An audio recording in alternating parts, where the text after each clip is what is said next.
it's hard to get real bones like this, but this is someone who actually had, for the, you'll notice that you have this nice glistening surface. Feel that if you don't mind. Oh, smooth. Pretty smooth, right? Yeah. And then you see this little white stuff here? That's actually the cartilage. Okay. Now, I want you to notice something else. You see that white area there? Can everyone see that? Go ahead and feel that if you don't mind. Right here. No, right there. Oh, right here. That Oh, that's like rough. And that's roughened, right. So we want to keep all of this as lubricated as possible, because if you got irritation of this bone, you'll sometimes get these kinds of crevices, and that raw surface will actually be quite painful over time. Okay. It results in a lot of friction, stuff you don't want. In fact, I've got a better example than this even, if you don't mind. Okay. I have an X-ray. Okay. I'm going to show you what we look for when we X-ray your knees. Have you had any X-rays of your knees? No, I haven't. So hopefully, if you did an X-ray, it would look like this. Again, the thigh bone here, the shin bone here. You notice there's a lot of little dark, evenly placed space there. You want that. These are the ligaments, by the way. These are the white things. But that nice dark area means there's good space between the bones, so the bones aren't touching each other. Okay. Now, stay right here, but look over here.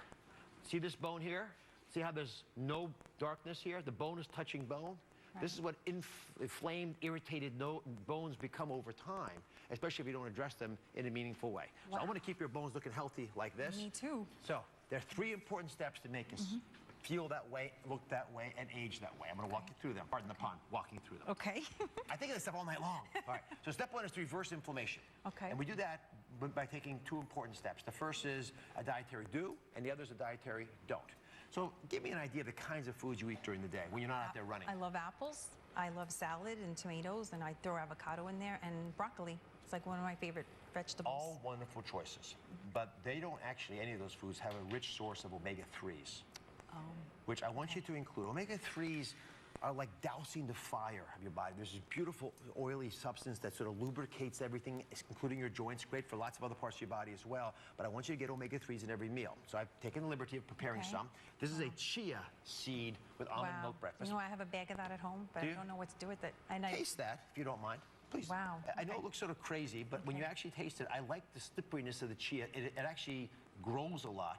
Oh, wow. It swells with fluid. Wow, that's pretty, yeah, I like it. And very filling as well. Okay, this is a salmon salad. Everyone knows salmon has omega-3s. Yogurt doesn't have omega-3s, but walnuts do. Okay. So another good source. You can put some honey on it to make it sweeter as a snack in the middle of the afternoon.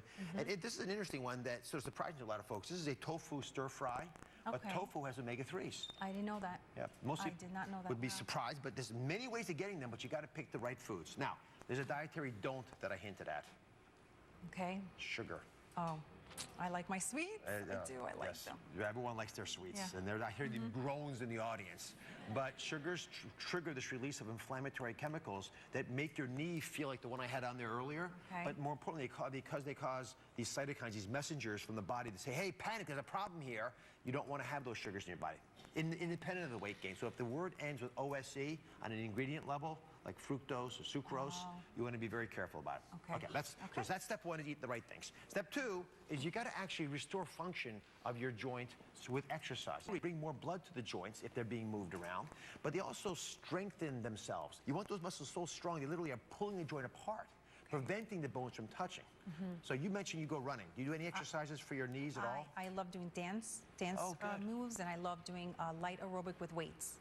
Oh, perfect. So when you do the aerobics with weights, you can do it this way as well, but I'm going to do it without it for now. I want everyone in the audience to join me for this. Please stand. Let's get everybody up. You'll be thanking me forever for this. It's one of the best ways to protect them. This is to strengthen my knees? To strengthen your knees. If the muscles are strong around the knees, then the bones won't be touching. You'll have less friction, less irritation. Okay? So like a mummy, put your hands on your chest. Everyone do it up there. No one fall, please, especially for the higher up there. Then slowly sit down like you're sitting on a toilet bowl. Touch your bottom and come back up again. Well, you want to do 10 reps of these. Pretty straightforward to do. Not too difficult, right? No, that's not bad. All right. Guys, you did very well. Thank you. Have a seat. All right. Now, stage 3 is I actually want you to repair cartilage, if you can, with a joint health supplement. And this is really important because we're learning more and more about how simple nutrients that we found in the environment can actually be helpful to us, and some of them we make ourselves. 2 key ingredients for everybody, glucosamine and curcumin. Do you take any supplements at all? Vitamin D, I take a B12, and calcium. So to really specifically strengthen up the knee area and help provide the lubrication we're speaking about, I want you to think about what I'm saying right now.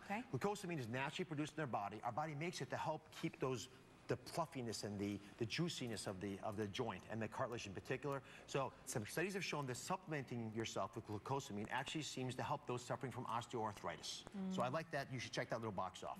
Curcumin is interesting. It's very potent as an anti-inflammatory. It's found in lots of foods. It's what gives turmeric that yellow color if you eat Indian food, for example. Yes, yes, okay. And they did a cool study recently where they took 2 grams of curcumin and they actually used it for people with joint pain. You mentioned you don't like to grab the over-the-counter anti-inflammatory pills.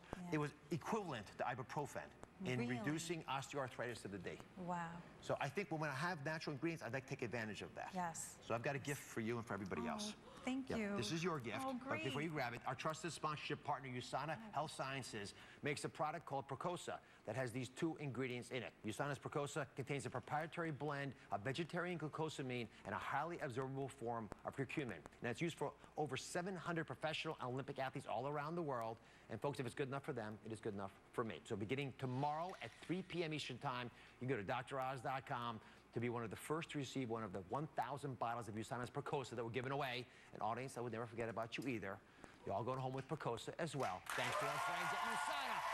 You know what? You get this. We'll be